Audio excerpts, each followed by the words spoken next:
जय हिंद दोस्तों आपको याद होगा कि लास्ट वीडियो जो हमारा था वो भाग 5 में जो राष्ट्रपति टॉपिक है उसके बारे में था। हम अब तक 2 वीडियो बना चुके हैं राष्ट्रपति को लेकर। पहले वीडियो में आपने निर्वाचन की रीति, उसकी योग्यताएं, उसे पद से कैसे हटाया जा सकता है, ये सब पहले दूसरे दोनों वीडियो में मिलाकर अगर हम बात करें तो दोनों वीडियो में मिलाकर आप काफ़ी चीज़ें कर चुके हैं। राष्ट्रपतियों को याद करने की ट्रिक भी मैं आपको बता चुका हूँ। और जो हम लास्ट वाले वीडियो आप याद करेंगे तो जो लास्ट में वीडियो के अंत में आपने देखा होगा कि हमने राष्ट्रपति की शक्तियां देख रहे थे और राष्ट्रपति की शक्तियों में लास्ट में मैंने आपको एक टॉपिक यहाँ पे लिख के छोड़ दिया था और उसका नाम था राष्ट्रपति की विधायी शक्ति। तो राष्ट्रपति की विधायी शक्ति हम देखने वाले हैं। ये राष्ट्रपति का जो टॉपिक है उसका ये तीसरा वीडियो है। तो आप पहले 2 वीडियो जरूर देखें। उन दोनों वीडियो को देखने के लिए ऊपर आई का एक आइकॉन आ रहा होगा बनके, उस पर आप क्लिक करें तो आप एक एक करके दोनों वीडियो पर पहुंच जाएंगे। तो उन वीडियो को जरूर देखें, तब आपको राष्ट्रपति का पूरा टॉपिक क्लियर हो जाएगा। तो चलिए दोस्तों शुरू करते हैं राष्ट्रपति का अगला भाग। तो टॉपिक का नाम है राष्ट्रपति की विधायी शक्ति।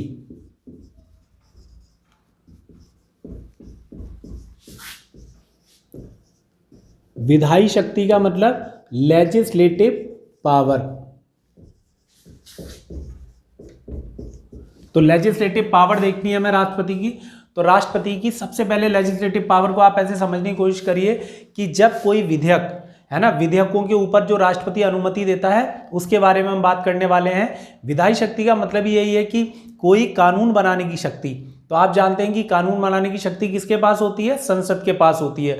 और संसद में लोकसभा, राज्यसभा और राष्ट्रपति आते हैं। तो जब कोई विधेयक लोकसभा से पास होकर राज्यसभा में जाता है या राज्यसभा से पास होकर लोकसभा में जाता है, फिर इन दोनों से पास होकर कहाँ जाता है? राष्ट्रपति के पास। तो जब वो विधेयक राष्ट्रपति के पास पहुंच जाएगा तब हम बात करेंगे कि राष्ट्रपति की विधायी शक्ति क्या है।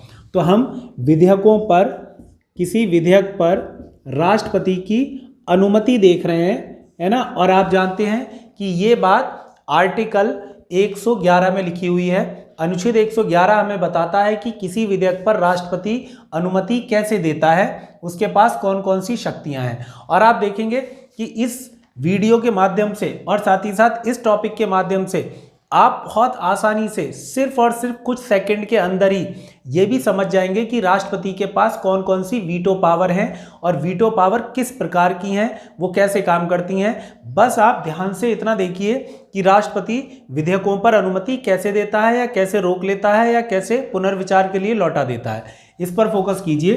तो आप ये सोच के चलिए कि कोई विधेयक जब राष्ट्रपति के पास आता है ना, हम बात कर रहे हैं कहाँ पे कि लोकसभा राज्यसभा से पास होकर जब कोई बिल या विधेयक राष्ट्रपति के पास आएगा तो राष्ट्रपति उस पर क्या करेगा। तो सबसे पहले तो देखो, उसके बाद सबसे पहली पावर तो यही है कि वह इस पर अपनी मंजूरी देगा, यानी कि वह इस पर अपनी अनुमति दे देगा। वो यस कर देगा और साइन कर देगा। और जैसे ही वो यस करेगा या साइन करेगा तो मंजूरी देने का मतलब ये होगा कि वो विधेयक क्या बन जाएगा? कानून। यानी कि ये जो बिल है ये बिल कहलाएगा एक्ट। कब कहलाएगा एक्ट? जब मंजूरी दे चुका होगा राष्ट्रपति तब, यानी कि अधिनियम बन जाएगा जब वो मंजूरी दे देगा तब।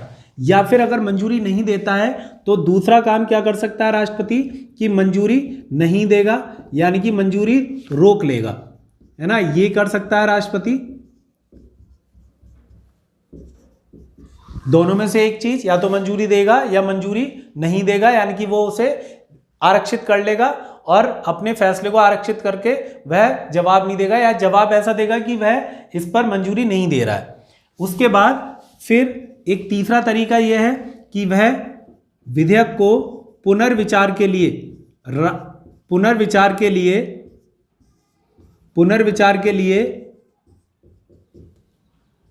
संसद को लौटा देगा,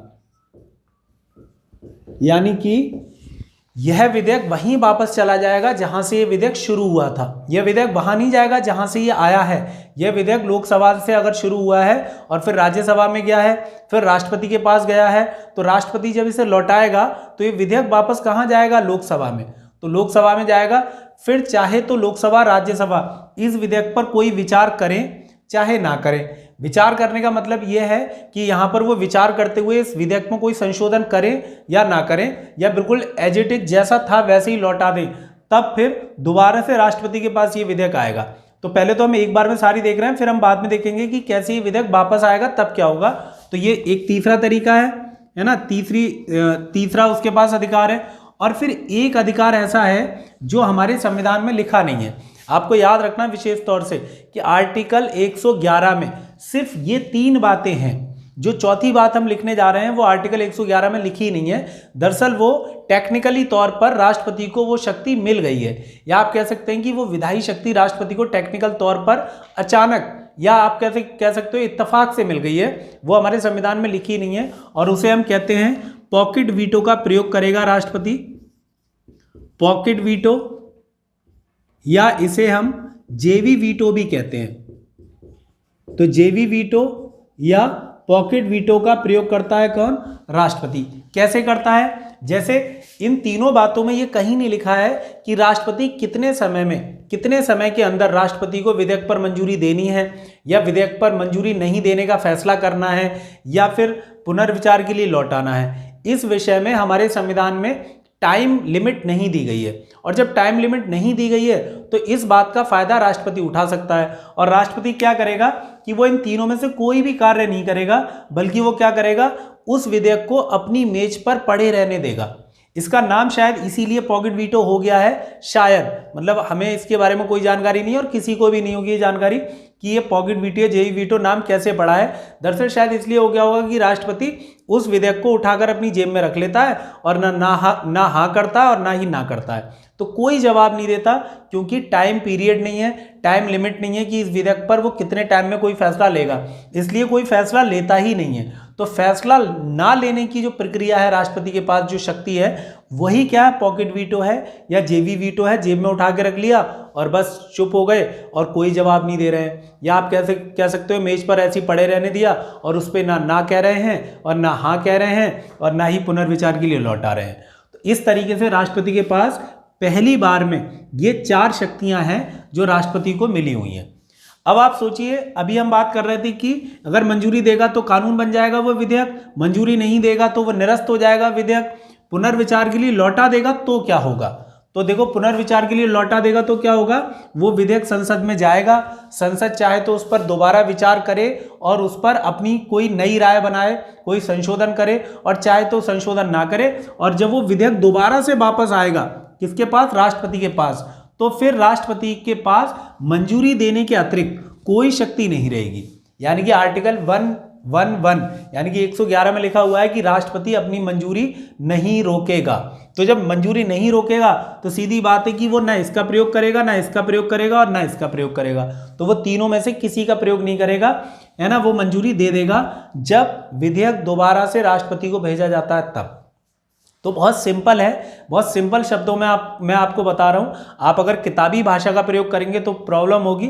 बहुत आसान तरीके से आप समझ सकते हैं कि राष्ट्रपति के पास विधायी शक्ति में किस प्रकार की शक्ति है। फिर देखो, ये जो हमने बात की हैं, ये 4 जो बातें लिखी हैं मैंने, ये चारों बातें ऐसी हैं जो साधारण विधेयक के बारे में बिल्कुल सही हैं।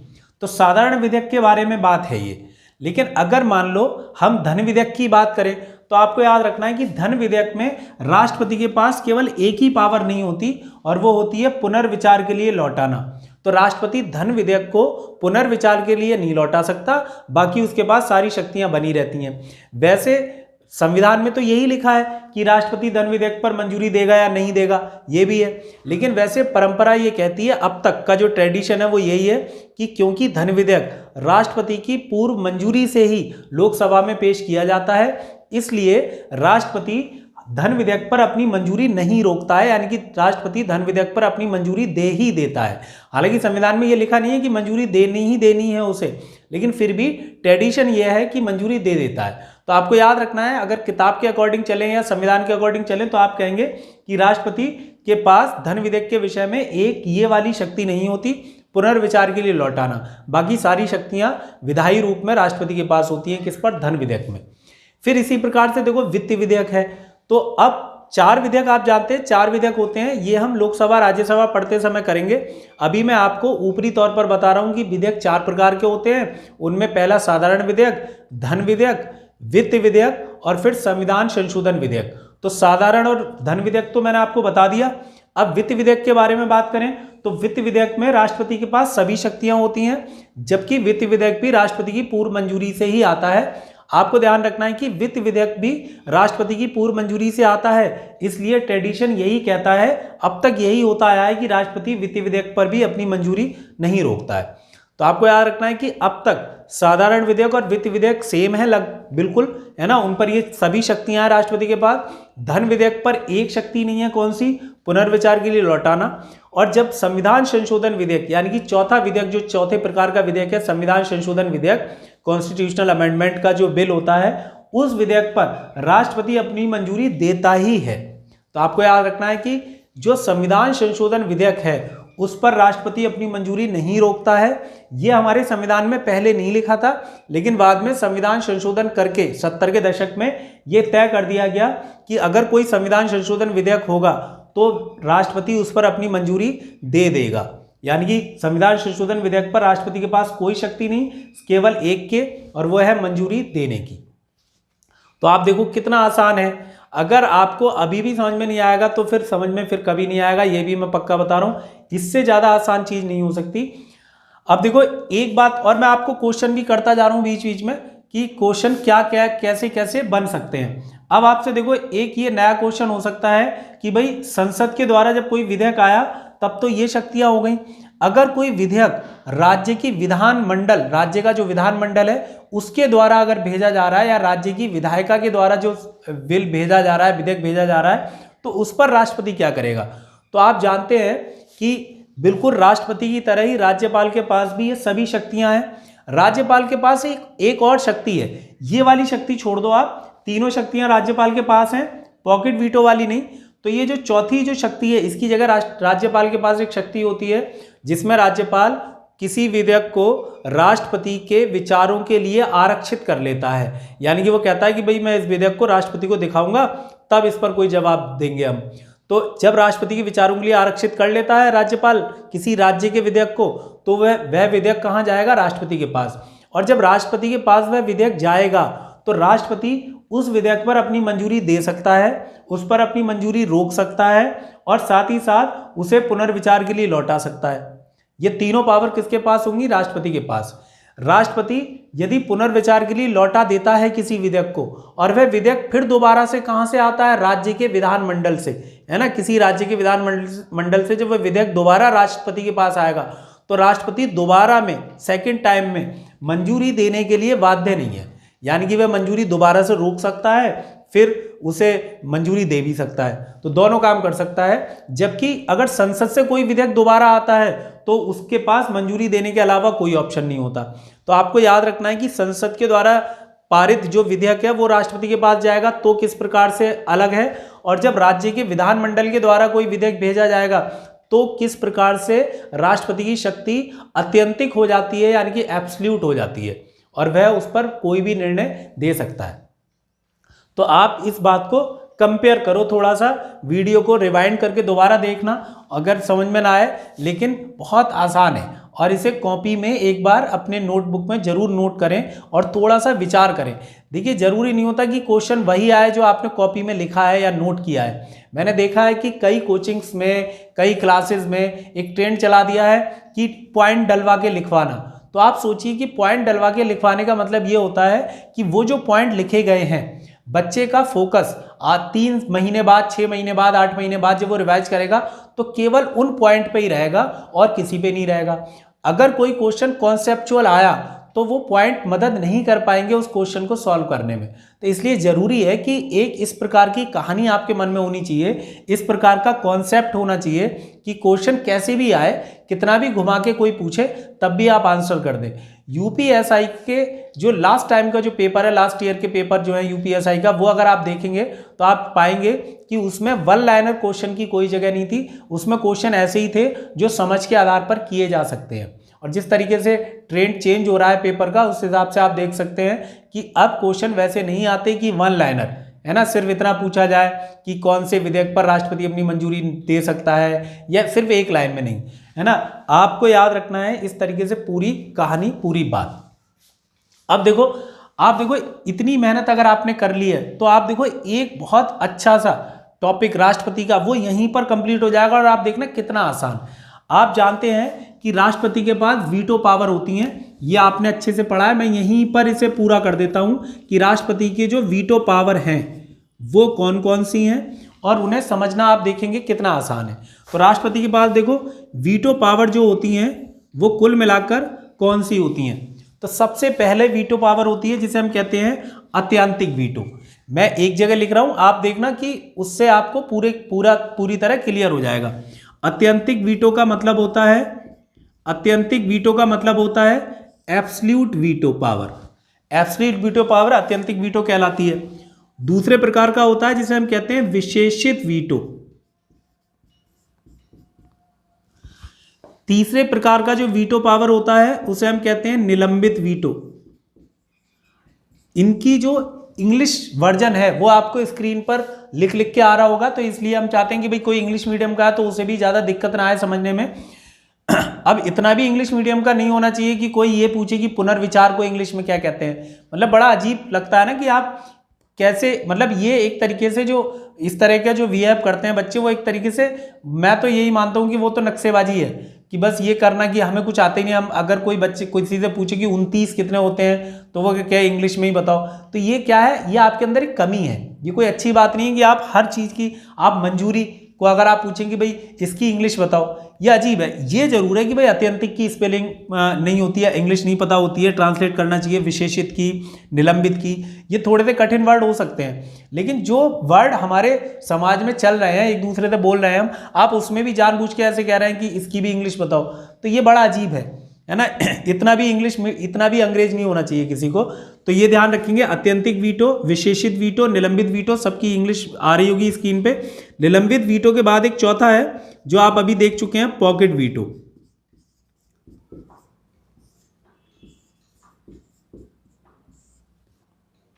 अब आप देखेंगे यहां से आगे आप देखो ये जो 4 प्रकार के वीटो हैं, आप इसे यहां पर क्लियर कर सकते हैं। जो मैंने आपको विधेयक बताए हैं, विधेयकों को पास करने का राष्ट्रपति कैसे मंजूरी देता है उसके बारे में बताया है, इन चारों को इसके आधार पर कर सकते हैं। देखो आप, अत्यंतिक वीटो का मतलब होता है कि एक ऐसी वीटो पावर जो कि एब्सोल्यूट पावर हो, जो किसी भी प्रकार से खत्म ना की जा सके। जैसे राष्ट्रपति किसी विधेयक पर अपनी मंजूरी देता है या मंजूरी नहीं देता है, ये दोनों पावर क्या कहलाएंगी, ये कहलाएंगी अत्यंतिक वीटो, ये वाला वीटो। ठीक है जी, बिल्कुल देखो कितना आसान है। अत्यंतिक वीटो कौन सा वीटो कहलाएगा, जब राष्ट्रपति किसी विधेयक पर अपनी मंजूरी देगा या मंजूरी रोक लेगा, तो इसे अत्यंतिक वीटो कहते हैं। ये वाली पावर अत्यंतिक वीटो में आएगी। ठीक है, तो याद रहेगा कि अत्यंतिक वीटो क्या है। तो ये अत्यंतिक वीटो हो गया, ऐसे भी देखो निशान लगा देते हैं ऐसे, ये अत्यंतिक वीटो हो गया। उसके बाद देखो विशेषित वीटो, आपको ध्यान रखना है कि हमारे राष्ट्रपति के पास विशेषित वीटो नहीं है। क्यों नहीं है, क्योंकि विशेषित वीटो अमेरिका के राष्ट्रपति के पास है। अमेरिका के राष्ट्रपति का कोई भी निर्णय, जैसे हमारे यहाँ जो निर्णय लिया जा रहा है राष्ट्रपति ले रहा है, तो उस निर्णय पर संसद क्या कार्य करती है, वैसे ही वहां पर विशेषित वीटो जो राष्ट्रपति के पास है, वहां के अमेरिका के राष्ट्रपति के पास, तो अमेरिका के द्वारा लिया गया कोई भी निर्णय जो वहां का उच्च सदन है, वो विशेष बहुमत से उस निर्णय को खारिज कर सकता है। इसे हम कहते हैं विशेषित वीटो, यानी कि विशेष बहुमत से खारिज किया गया निर्णय, है ना, तो उसे हम कहेंगे विशेषित वीटो। हमारे यहाँ ये वाला वीटो नहीं है। तो आपको ये याद रखना है कि भारत के राष्ट्रपति के पास कौन सा वीटो पावर नहीं होती है, तो आपको क्या याद रखना है, विशेषित वीटो वाली पावर भारत के राष्ट्रपति के पास नहीं है, या भारत के राष्ट्रपति को इस प्रकार के विशेषित वीटो का प्रयोग करने का मौका कभी नहीं मिलता, यानी कि ये है ही नहीं हमारे संविधान में। अब देखो ये निलंबित वीटो जो मैंने बताया, सस्पेंडेड वीटो वाला, इसे याद रखेंगे। ये क्या है, ये निलंबित वीटो वाली जो पावर है वो है ये आपके सामने, ये ऐसे आप बना सकते हैं, इस तरीके से एक निशान लगा लें, ये कि पुनर्विचार के लिए लौटाना क्या कहलाता है, निलंबित वीटो। कैसे कि राष्ट्रपति किसी विधेयक को जब पुनर्विचार के लिए लौटाता है, लौटा दिया उसको, अब जो संसद है वो क्या करेगी, उस विधेयक पर अपने नए तरीके से उसमें संशोधन कर सकती है या फिर उसे पुनः दोबारा से वैसा का वैसा भेज सकती है। यानी कि राष्ट्रपति ने एक वीटो लगाया था, कुछ टाइम के लिए रोका, लेकिन संसद ने क्या किया, उसे बिल्कुल एज इट इज करके दोबारा भेज दिया और दोबारा में राष्ट्रपति को अपनी मंजूरी देनी पड़ी। यानी कि राष्ट्रपति ने जो वीटो लगाया था वो क्या हो गया, निलंबित हो गया, है ना। किसके द्वारा निलंबित हो गया, संसद के द्वारा। और कैसे हो गया, साधारण बहुमत से, है ना, सिंपल मेजॉरिटी से वो निलंबित हो गया। जबकि विशेषित वीटो में क्या होता है अमेरिका में, वहां पर विशेष बहुमत से, स्पेशल मेजॉरिटी के द्वारा ही वह खत्म हो सकता है कोई वीटो, उसे कहते हैं विशेषित वीटो। ठीक है, उसके बाद देखो पॉकेट वीटो। पॉकेट वीटो आप देख चुके हैं पहले, है ना। पॉकेट वीटो में राष्ट्रपति उस पर कोई भी निर्णय नहीं लेता, उस विधेयक को ऐसे ही पड़े रहने देता है, उसे कहते हैं हम पॉकेट वीटो, ये आप देख चुके हैं। तो आप देखो इस विधेयकों पर राष्ट्रपति की जो मंजूरी है ना, किस प्रकार से राष्ट्रपति किसी विधेयक को कानून बनाता है, उस बात को आपने यहां भी देखो वीटो के माध्यम से समझ लिया। तो मुझे लगता है कि वीटो पावर इससे ज्यादा आसान आपको कभी समझ में नहीं आएगी। आप बुक में पढ़ेंगे, बहुत लंबा सा लिखा होगा, 6 लाइन 8 लाइन, इतना आसान है कि आप कुछ पूछिए मत। आप कमेंट बॉक्स में लिख के जरूर बताइए कि ये आसान लगा या नहीं लगा, है ना, तो मुझे ही पता लगेगा कि आपको कितना समझ में आया। एक और बात, अब देखो ये जो बातें हमने की हैं ये किसी भी वनडे एग्जाम के लिए पर्याप्त है। थोड़ा सा और अगर हम कॉन्सेप्चुअल जाना चाहें तो हम कह सकते हैं कि ये जो वीटो पावर है, अत्यंतिक वीटो जैसे है, इस वीटो का प्रयोग राष्ट्रपति 2 टाइम पे करता है। एक तो तब करता है जब कोई विधेयक गैर सरकारी विधेयक हो, यानी कि ऐसा विधेयक जिसे सरकार के किसी मंत्री द्वारा पेश नहीं किया गया है, किसी अन्य सांसद के द्वारा पेश किया गया है, तो गैर सरकारी विधेयक पर अत्यंतिक वीटो का प्रयोग करता है राष्ट्रपति। एक तो ये हो गया। दूसरा तब करता है जब विधेयक राष्ट्रपति के पास पहुंच गया हो लेकिन उधर लोकसभा भंग हो गई हो। ये वनडे एग्जाम के लिए नहीं है, मैं आपसे कह रहा हूं, अगर समझने में दिक्कत हो तो आप चाहे तो इग्नोर कर सकते हैं। आगे की थोड़ी सी बात समझा रहा हूं, अगर समझ में आया तो अच्छी बात है कि कोई विधेयक जब पास किया गया संसद से और राष्ट्रपति के पास पहुंचा और तभी पता चला कि राष्ट्रपति उस पर विचार कर ही रहे थे, उधर लोकसभा भंग हो गई। तो जब लोकसभा भंग हो गई तो राष्ट्रपति अत्यंतिक वीटो का प्रयोग कर सकता है। कैसे कर सकता है, जब नई लोकसभा आएगी तो नई लोकसभा में जो नई सरकार आएगी वो राष्ट्रपति से कह सकती है, उसे सलाह दे सकती है कि इस वीटो पर अपनी मंजूरी रोक ले। तो इसका मतलब राष्ट्रपति केंद्र सरकार की सलाह पर क्या कर सकता है, अत्यंतिक वीटो का प्रयोग कर सकता है। तो तब इसका प्रयोग किया जाता है दो टाइम पे। वैसे अत्यंतिक वीटो का प्रयोग बहुत ही कम होता है, ना के बराबर आप कह सकते हो। तो याद रहेगा आपको, है ना, ये चारों वीटो पावर हैं जो बहुत आसानी से आप समझ सकते हैं।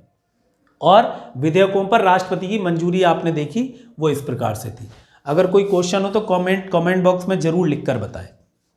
अब अगर मैं आपसे एक सवाल करूं, क्या आप उसका जवाब दे सकते हैं? सवाल है थोड़ा सा, आप कॉन्सेप्चुअल है, थोड़ा सोचना पड़ेगा आपको, तब उसका आप आंसर दे सकते हैं। और आपको जितनी बातें मैंने बताई हैं उन्हीं बातों के आधार पर आप आंसर दे सकते हैं। और आप इस बात को नोट करें ध्यान से कि वन लाइनर लिखने से, पॉइंट टू पॉइंट डाल के लिखने से इस तरह के क्वेश्चन करना कितना मुश्किल है। तो आप बताइए कि निम्नलिखित में से कौन सा विधेयक है जिस पर राष्ट्रपति किसी वीटो पावर का प्रयोग नहीं करता है या नहीं कर सकता है?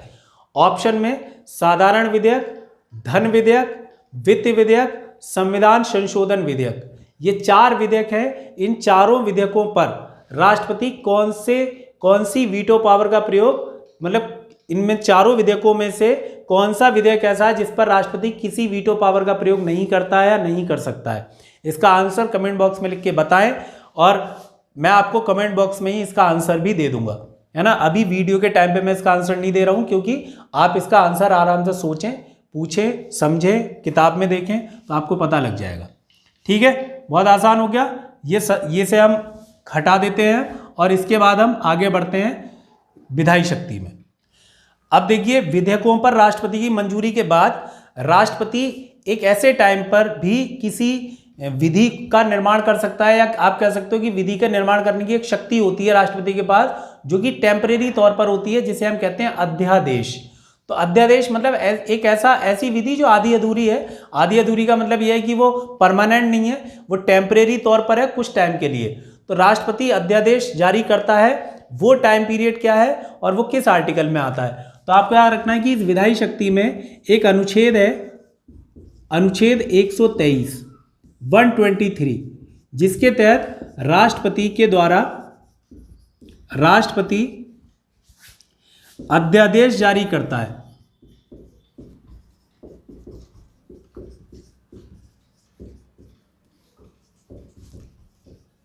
अब आप देखिए, राष्ट्रपति अध्यादेश जारी कर सकता है आर्टिकल 123 के टाइम में, लेकिन उसके लिए शर्त है कि वो कब कर सकता है। तो आपको याद रखना है कि राष्ट्रपति अध्यादेश तभी जारी कर सकता है जब संसद का सत्र ना चल रहा हो, यानी कि जब आपकी जो पार्लियामेंट है वो सेशन में ना हो, उसकी कोई बैठक ना चल रही हो, उस समय राष्ट्रपति के द्वारा अध्यादेश जारी किया जा सकता है।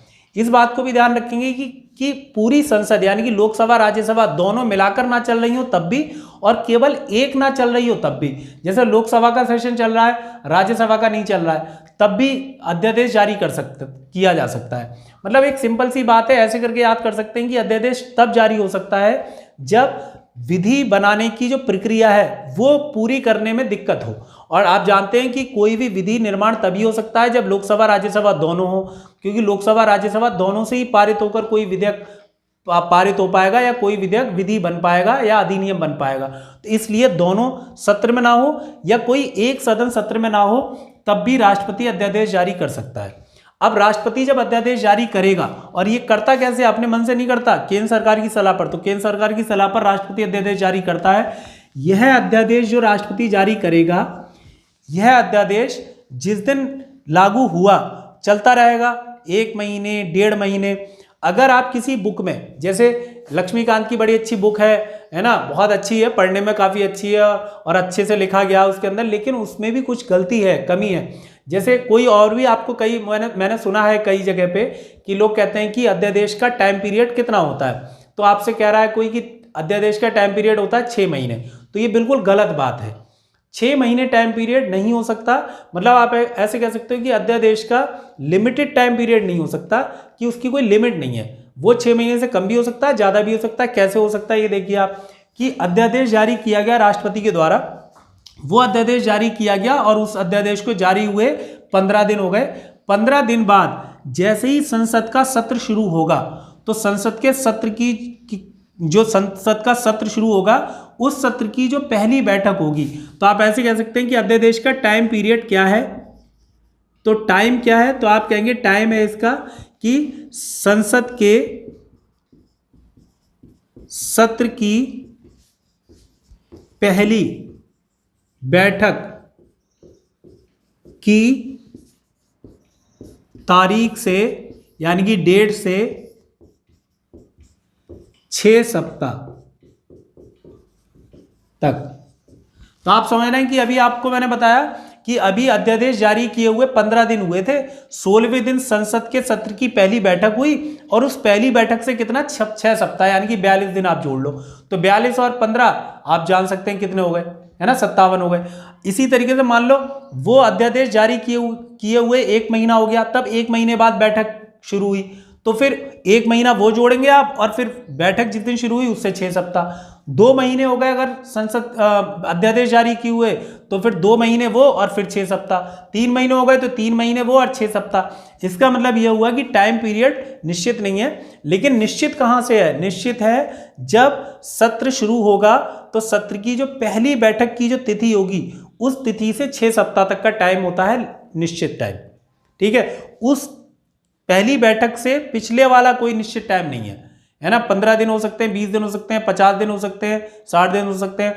हाँ, इतना जरूर है कि भाई 2 जो सत्र होते हैं संसद के, उन सत्र के बीच में 6 माह से ज्यादा का समय नहीं होना चाहिए, तब भी तो टाइम पीरियड निश्चित नहीं कर सकते आप। तो इसलिए इस बात को समझेंगे कि अध्यादेश कब जारी किया जा सकता है। कब जारी किया जा सकता है, जब संसद सत्र में ना हो। और कब तक जारी रह सकता है, तो संसद सत्र की जो पहली बैठक होती है, जो संसद का जो सत्र है उसकी जो पहली बैठक होती है ना, अध्यादेश के बाद जो पहला सत्र होगा वो, उसकी जो पहली बैठक होगी उसकी तारीख से 6 सप्ताह तक ये अध्यादेश रहेगा।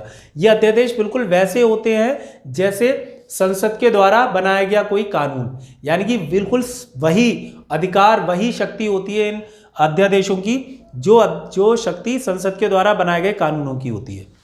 तो ये आर्टिकल किस में है, 123 में।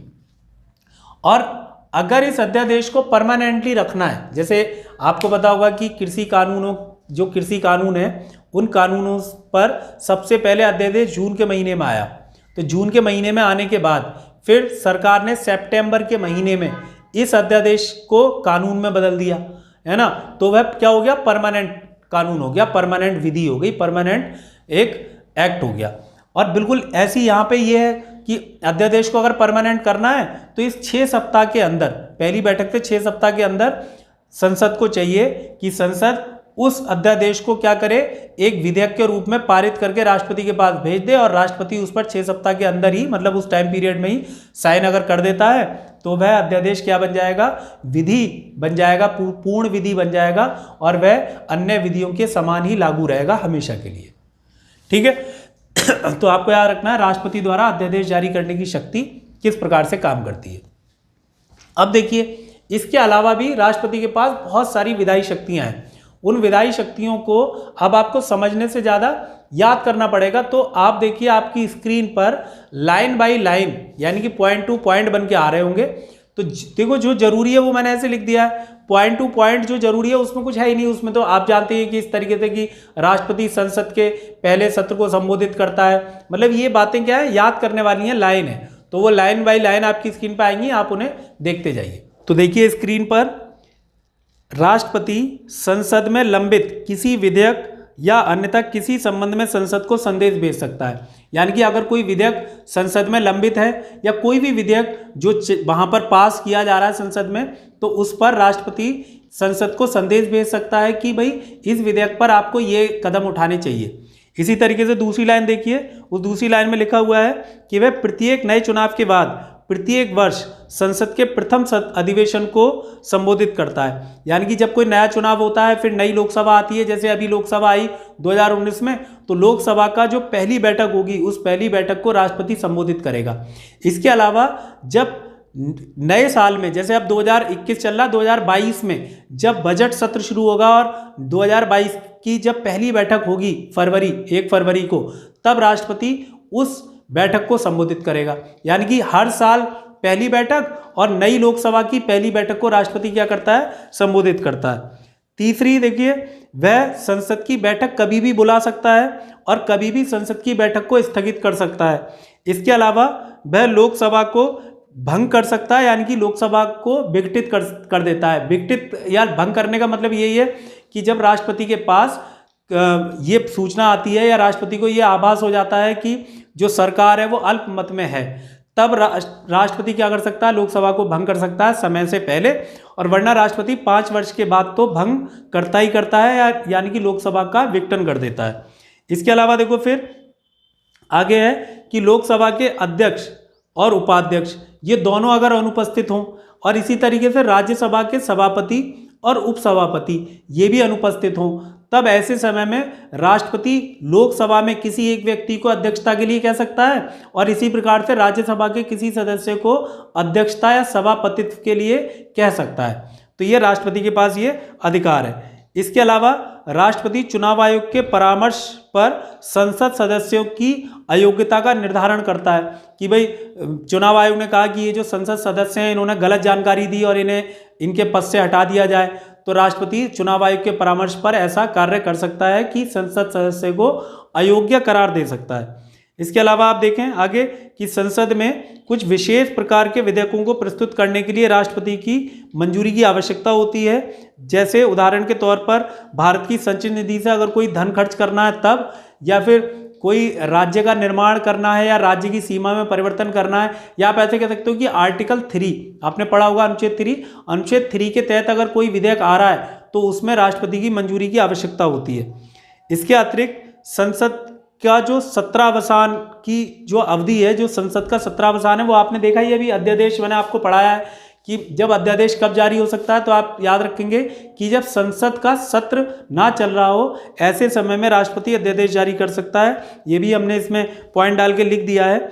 इसके अलावा राष्ट्रपति के पास ये भी शक्ति है कि राष्ट्रपति बहुत सारी रिपोर्ट संसद के समक्ष रखवाता है या पेश करता है। जैसे उदाहरण के तौर पर राष्ट्रपति वित्त आयोग, विधि आयोग के अतिरिक्त सीएजी की रिपोर्ट, सीएजी की रिपोर्ट के अतिरिक्त और भी बहुत सारे आयोगों की रिपोर्ट, यानी कि एससी आयोग, एसटी आयोग, तो जितने भी आयोग हैं उन सभी आयोगों, यानी कि यूपीएससी आयोग है जैसे, तो इन सभी आयोगों की रिपोर्ट को संसद के समक्ष प्रस्तुत करवाता है। ये सभी क्या है, राष्ट्रपति के विधायी कार्यों में आते हैं, और ये सभी विधायी कार्य आपको एक बार में, मैंने आपको स्क्रीन से लेकर और मोबाइल की स्क्रीन से लेकर और इसके अलावा बोर्ड पर समझाने की कोशिश की है, तो मुझे उम्मीद है कि ये दोनों चीज़ें आपको अच्छे से समझ में आ गई होंगी। ये राष्ट्रपति की विधायी शक्ति थी। तो अब राष्ट्रपति की विधायी शक्ति देखने के बाद एक और शक्ति है राष्ट्रपति की, जिसे हम कहते हैं वित्तीय शक्ति। तो राष्ट्रपति की जो वित्तीय शक्तियां हैं, वैसे कई सारी बातें मैं आपको पहले बता भी चुका हूं इसमें, और बहुत आसान है, इसमें कुछ ज़्यादा करने के लिए है नहीं। तो वित्तीय शक्तियों में आपको देखो याद रखना है कि राष्ट्रपति के द्वारा, जैसे मैं एक पॉइंट ऐसे लिख रहा हूँ, आप मेरी आवाज़ सुनकर अपनी कॉपी में नोट कर सकते हैं। मैं लिख नहीं रहा हूँ, लेकिन स्क्रीन पे भी बन के आ जाएगा वैसे तो, लेकिन आप यहाँ पे देख सकते हैं कि देखिए राष्ट्रपति की वित्तीय शक्तियों में सबसे पहले तो यही कि राष्ट्रपति, लिख ही देते हैं बोर्ड पे, राष्ट्रपति धन विधेयक है ना, वित्त विधेयक। तो हम बात कर रहे हैं किसकी, राष्ट्रपति की जितनी भी फिनेंशियल पावर है, तो फिनेंशियल यानी कि वित्त से, रुपए पैसे से संबंधित है वह, तो धन विधेयक है या वित्त विधेयक है ना, या एक ही बार में लिख देते हैं, सभी अलग अलग पॉइंट डाल के लिखने की जगह। तो धन विधेयक हो, चाहे वित्त विधेयक हो, चाहे अनुदान की मांग का विधेयक हो, डिमांड फॉर ग्रांट कहते हैं इसे, तो अनुदान की मांग का विधेयक हो, या फिर है ना, ये सभी जो विधेयक हैं, इन सभी विधेयकों पर राष्ट्रपति की पूर्व मंजूरी आवश्यक होती है। यानी कि ये जो विधेयक हैं, यह राष्ट्रपति की मंजूरी लेकर ही संसद में पेश किए जा सकते हैं। तो ये भी राष्ट्रपति की क्या है, एक शक्ति है कि बिना राष्ट्रपति की मंजूरी के ये विधेयक संसद में पेश नहीं किए जा सकते। ठीक है, या ऐसे भी देखो यहाँ पे ये भी लिख सकते हैं वार्षिक वित्तीय विवरण। वार्षिक वित्तीय विवरण का मतलब है कि जो बजट पेश किया जाएगा, है ना, वह भी राष्ट्रपति की पूर्व मंजूरी से, यानी कि राष्ट्रपति ही उस वार्षिक वित्तीय विवरण यानी कि बजट को संसद के समक्ष रखवाता है। यानी कि राष्ट्रपति की मंजूरी उसमें भी चाहिए होती है, सिफारिश चाहिए होती है। तो ये सब क्या है, राष्ट्रपति की वित्तीय शक्तियों में आता है। इसके अलावा देखो एक और चीज कि राष्ट्रपति संघ व राज्यों के मध्य वित्त के बंटवारे के लिए या करों के बंटवारे के लिए, फाइनेंस के बंटवारे के लिए वित्त आयोग का गठन करता है। हर 5 साल में वित्त आयोग का गठन, ये हम पहले देख चुके हैं। वित्त आयोग की नियुक्ति के बारे में मैंने आपको बात बताई थी शुरू में ही। तो वित्त आयोग का गठन करता है कौन, राष्ट्रपति। इसके अतिरिक्त राष्ट्रपति से अनुमति तब भी जरूरी होती है, यानी कि राष्ट्रपति तब भी अपनी अनुमति से या राष्ट्रपति की मंजूरी से तब भी धन निकाला जा सकता है। कहाँ से, आकस्मिक निधि से। तो आकस्मिक निधि जो होती है, अचानक अगर रुपए पैसे की आवश्यकता पड़ जाए तब राष्ट्रपति मंजूरी देता है और वहाँ से धन निकालकर खर्च किया जा सकता है। तो इस तरह की वित्तीय शक्तियाँ हैं किसके पास, राष्ट्रपति के पास। तो आपने देखा कि विधायी शक्ति हो गई, वित्तीय शक्ति हो गई, और फिर आती हैं आपातकालीन शक्तियाँ। तो इमरजेंसी पावर जो है राष्ट्रपति के पास, वो क्या है, उसके लिए आप हमारे एक वीडियो को देख सकते हैं, भाग 18 आपातकाल आता है उसमें, और वो मैंने आपको बहुत अच्छे से डिस्क्राइब किया गया उसे। आप आई का देखो, इस पे एक और साइन आ रहा होगा आई का, उस पर आप क्लिक करें तो आप सीधे कहाँ जा सकते हैं, भाग 18 देख सकते हैं, और वहाँ पर राष्ट्रपति की जो आपातकालीन शक्ति है उसे आप समझ सकते हैं। तो दोस्तों, राष्ट्रपति की जितनी भी शक्तियां हैं वो हमने पूरी कर ली हैं।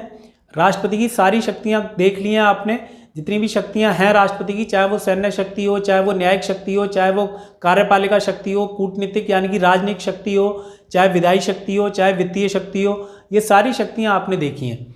अगर आपका कोई प्रश्न हो तो आप ज़रूर पूछें, और इसके अलावा आप टेलीग्राम चैनल को ज्वाइन कर सकते हैं, जहां पर हम पीडीएफ भी डालते हैं, कई सारे, मतलब सबकी नहीं लेकिन कई सारे टॉपिक्स की पीडीएफ भी डालते हैं। और मैंने जैसे कि आपको पिछली वीडियो में भी आपको ये सूचना दी थी, और फिर मैं आपको बता रहा हूँ कि हम एक प्रोग्राम शुरू कर रहे हैं जो एसआई के लिए है, जिसमें मूल विधि के आपको वीडियो मिलेंगे। मूल विधि के वो वीडियो जल्द ही आपके सामने होंगे और उन पर काम चल रहा है और इतनी बढ़िया तरीके से वो बनाए जाएंगे या इतने अच्छे से उन्हें डिस्क्राइब किया जाएगा कि आपको कहीं और जाने की ज़रूरत नहीं पड़ेगी। आप उन वीडियो को देख लीजिए तो आपको सभी आईपीसी, सीआरपीसी, महिलाओं, बच्चों, यातायात नियमों, इन सबसे संबंधित जितनी भी विधियां हैं, मूल विधि है, वो आप आसानी से कर सकते हैं। तो दोस्तों अब लास्ट एंड करते हैं इसका वीडियो का और एंड में हम राष्ट्रपति के कुछ जो आर्टिकल्स हैं वो अब मैं आपको बता देता हूं और उन्हें ही आप करें। मतलब वो राष्ट्रपति के उन आर्टिकल्स के अलावा और करने की आवश्यकता नहीं है, वो आर्टिकल्स महत्वपूर्ण है।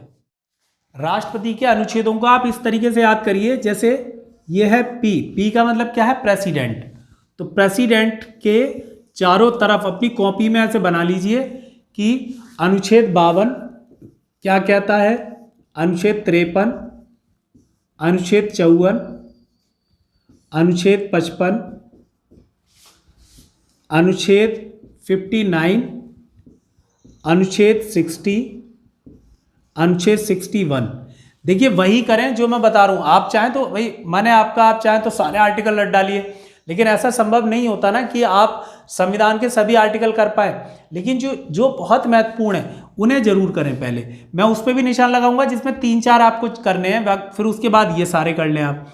61 के बाद देखिए आप 72 के बाद 74, 74 के बाद 75, 75 के बाद 79, 79 के बाद 111 यानी कि 111, 111 के बाद 123, 123 के बाद 143, है ना। ये आपको आर्टिकल करने हैं इतने, ये बड़े महत्वपूर्ण आर्टिकल हैं।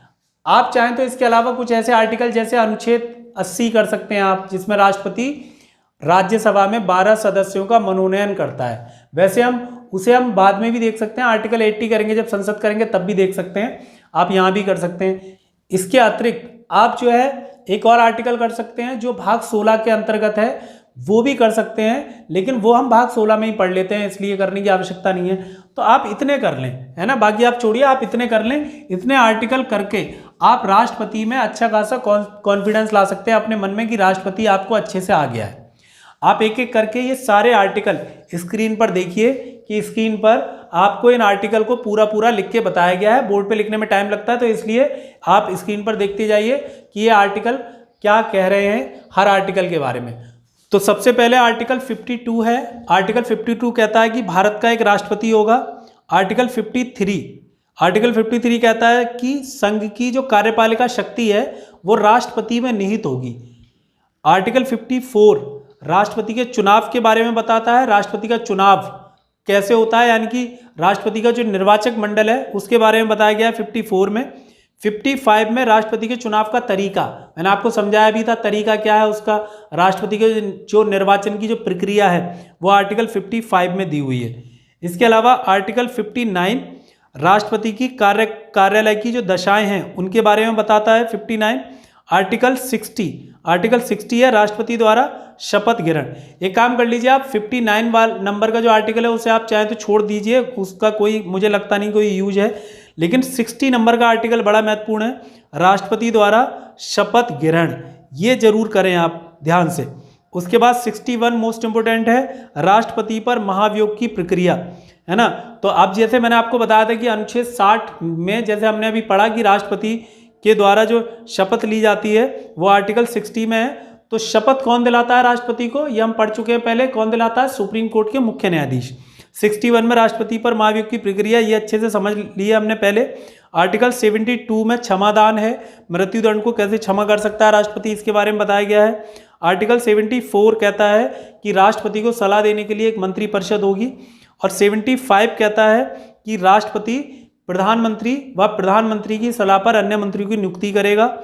79 का नंबर का जो आर्टिकल है वो बताता है कि संसद कितने लोगों से मिलकर बनती है। तो राष्ट्रपति, लोकसभा, राज्यसभा, यानी कि 79 में संसद लिखी हुई है, लेकिन फिर भी उस 79 नंबर के आर्टिकल में राष्ट्रपति दिया हुआ है, यानी कि राष्ट्रपति के बिना आर्टिकल 79 अधूरा है। उसके बाद फिर आर्टिकल का नंबर है 111, यानी कि 111 नंबर का आर्टिकल है, जिसे आपने अभी पढ़ा है आज के वीडियो में कि राष्ट्रपति विधेयकों पर अपनी मंजूरी कैसे देता है। तो राष्ट्रपति के द्वारा मंजूरी देने का जो तरीका है वो बताया गया है किसी विधेयक पर। अनुच्छेद 123 बताता है कि राष्ट्रपति द्वारा अध्यादेश जारी करने की शक्ति, और अनुच्छेद 143 बताता है कि राष्ट्रपति यदि चाहे तो वह सुप्रीम कोर्ट से सलाह मांग सकता है, सुप्रीम कोर्ट से परामर्श ले सकता है, और सुप्रीम कोर्ट जब परामर्श देगा तो राष्ट्रपति उस परामर्श को मानने के लिए बाध्य नहीं है, और सुप्रीम कोर्ट भी सलाह को देने के लिए बाध्य नहीं है। वैसे आर्टिकल 43 बड़ा महत्वपूर्ण भी है, और वो थोड़ा सा ज़्यादा हम जब उसे डिटेल में पढ़ेंगे तब हम पाएंगे कि कई ऐसे मामले होते हैं जिन पर सुप्रीम कोर्ट को सलाह देना आवश्यक है, और कई ऐसे मामले हैं जिन पर सुप्रीम कोर्ट को सलाह देने की कोई विशेष आवश्यकता नहीं है, यानी कि सुप्रीम कोर्ट चाहे तो सलाह दे या ना दे, ये सुप्रीम कोर्ट की मर्जी के ऊपर है। लेकिन हम फिलहाल इतना ही याद रखेंगे कि आर्टिकल 143 के तहत, कि आर्टिकल 143 ये कहता है कि राष्ट्रपति सुप्रीम कोर्ट से सलाह मांग सकता है, और यदि सुप्रीम कोर्ट चाहे तो सलाह दे या ना दे, और राष्ट्रपति भी सलाह माने ना माने, ये राष्ट्रपति की मर्जी पर है। तो इस प्रकार से आपको इतने आर्टिकल करने हैं जो मैंने आपको स्क्रीन पर बना के दिए हैं, लिखे हैं और बोर्ड पर बना के दिए हैं। और इस प्रकार से राष्ट्रपति के 3 वीडियो आप देख रहे हैं, तीनों वीडियो देखकर राष्ट्रपति बिल्कुल क्लियर रहेगा, आप कभी नहीं भूल सकते, ये मेरी गारंटी है। सभी प्रकार के प्रश्न राष्ट्रपति से आसानी से हो जाएंगे हर हाल में। जैसे एक बच्चे ने पिछली बार एक क्वेश्चन पूछा था कि क्या राष्ट्रपति पर जो महाभियोग लगाया जाता है क्या वो अमेरिकी राष्ट्रपति के समान है, यानी कि अमेरिका के राष्ट्रपति पर भी महाभियोग ऐसे ही लगता है। तो मैंने वैसे कमेंट बॉक्स में इसका जवाब दे दिया था, फिर भी मैं बता देता हूं एक बार कि ऐसा बिल्कुल नहीं है। कुछ अंतर है अमेरिका के राष्ट्रपति पर महाभियोग लगाने की प्रक्रिया में और भारत के राष्ट्रपति पर महाभियोग लगाने की प्रक्रिया में। आप चाहे तो कमेंट बॉक्स में पूरी डिटेल भी देख सकते हैं। तो दोस्तों आज के लिए इतना ही, और हम अगले वीडियो में मिलेंगे, और अगला वीडियो इससे आगे का होगा, और जल्दी हम करंट अफेयर्स का, हाँ मुझे कई बच्चों की रिक्वेस्ट आई है कि करंट अफेयर्स के वीडियो बनाइए, तो करंट अफेयर्स का वीडियो बनाते हैं। चलिए आप कह रहे हैं तो एक अगला वीडियो करंट अफेयर्स का भी देख लेना। करंट अफेयर्स के वीडियो की दिक्कत ये है कि वो कुछ टाइम बाद पुराना हो जाता है। जैसे पिछले साल के जो वीडियो हैं करंट अफेयर्स के वो बनाए हैं तो अब वो बेकार हो गए, लेकिन फिर भी हम आपके लिए करंट अफेयर्स का वीडियो बनाएंगे, है ना। अगला वीडियो आप करंट अफेयर्स पे ही देख सकते हैं फिर। तो चलिए दोस्तों आज के लिए इतना ही। इस वीडियो को ज़्यादा से ज़्यादा लाइक कीजिए, शेयर कीजिए, और अपनी चाहे तो आप अपने स्टेटस पे लगाएं इसे, जिससे कि थोड़े व्यूअर्स बढ़ें। यह आपकी भी जिम्मेदारी है हमारे साथ साथ। तो इसलिए आज के लिए इतना ही। आपका बहुत बहुत शुक्रिया कि आपने इस वीडियो को शुरू से लेकर एंड तक देखा। जय हिंद।